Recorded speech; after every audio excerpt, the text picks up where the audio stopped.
The theory of evolution was advanced by Charles Darwin in the middle of the 19th century.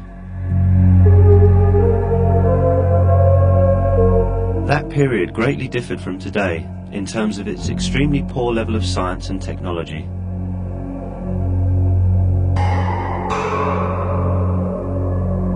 Nineteenth century scientists had to work in simple laboratories with quite primitive equipment.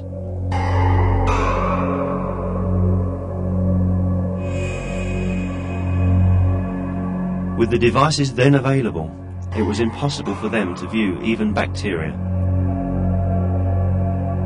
Furthermore, scientists were still under the influence of many superstitious beliefs upheld since the Middle Ages.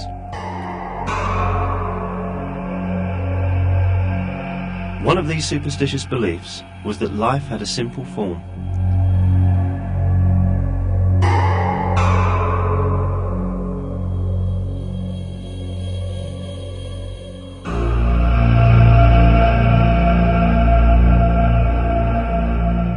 Going as far back as Aristotle, this belief maintained that life could self-originate by the coincidental assembly of inanimate matter in a moist melee.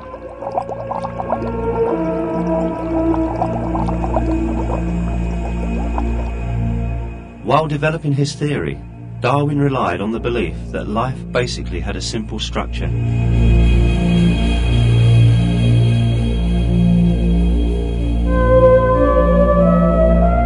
Other biologists who adopted and defended Darwin's theory thought the same way. For instance, the greatest advocate of Darwinism in Germany, Ernst Haeckel, supposed that the living cell, which could only be viewed as a dark spot under the microscopes of that time, had a very simple structure. In one of his articles, he referred to the cell as a simple little lump of albuminous combination of carbon. The theory of evolution was based on assumptions such as these. The pioneers of evolutionary theory, like Haeckel, Darwin and Huxley, thought that life had a very simple form, and that this simple form could originate by itself as a result of chance. However, they were mistaken.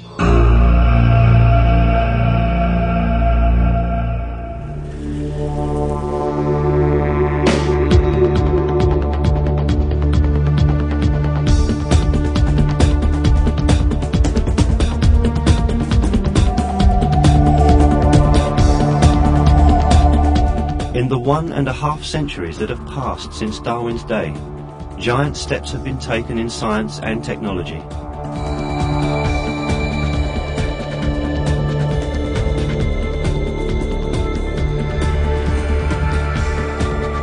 Scientists discovered the structure of the cell to which Haeckel referred as a simple little lump of albuminous combination of carbon. They saw with surprise that it is not simple at all, as earlier supposed.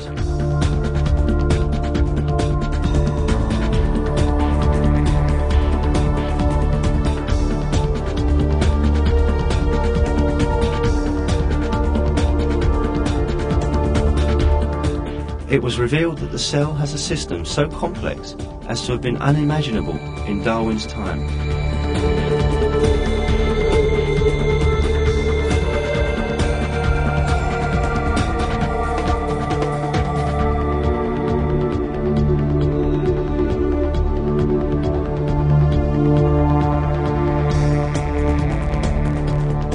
The fact is that a huge number of highly complex systems in nature cannot be plausibly accounted for. A renowned molecular biologist, Michael Denton, makes the following analogy to describe what kind of a structure the cell has. Exist in the biological literature. To grasp the reality of life as it had been revealed by molecular biology, we must magnify a cell 1,000 million times until it is 20 kilometers in diameter and resembles a giant airship large enough to cover a great city like London or New York. What we would then see would be an object of unparalleled complexity and adaptive design. On the surface of the cell, we would see millions of openings, like the portholes of a vast spaceship, opening and closing to allow a continual stream of materials to flow in and out. If we were to enter one of these openings, we would find ourselves in a world of supreme technology and bewildering complexity.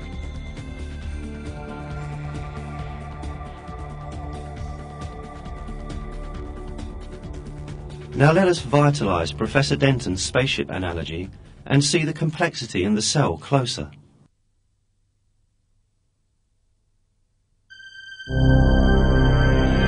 Our journey starts with hormones that look for an appropriate cell for themselves.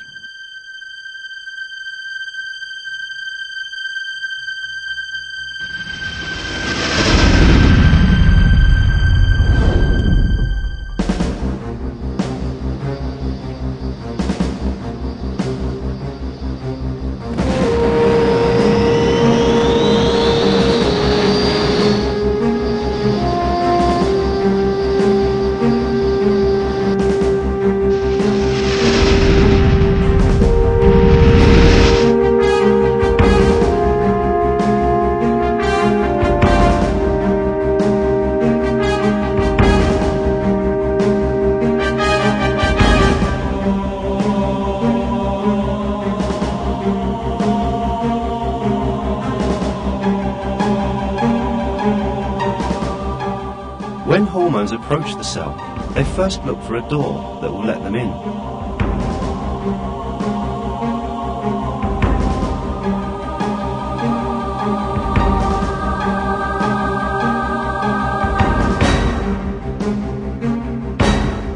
The doors of the cell are selective in the way they operate.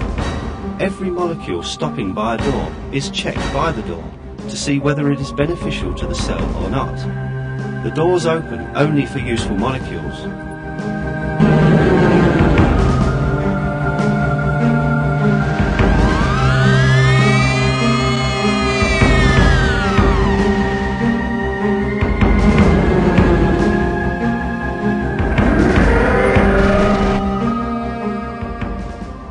If a harmful material, such as a virus, tries to enter a cell's door, the situation changes.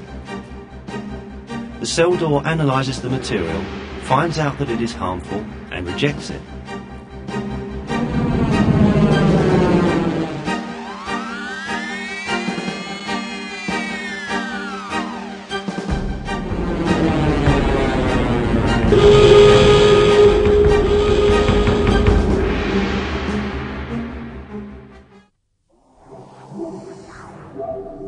When we enter the cell, we discover, as Professor Denton describes, a stunning technology and complexity.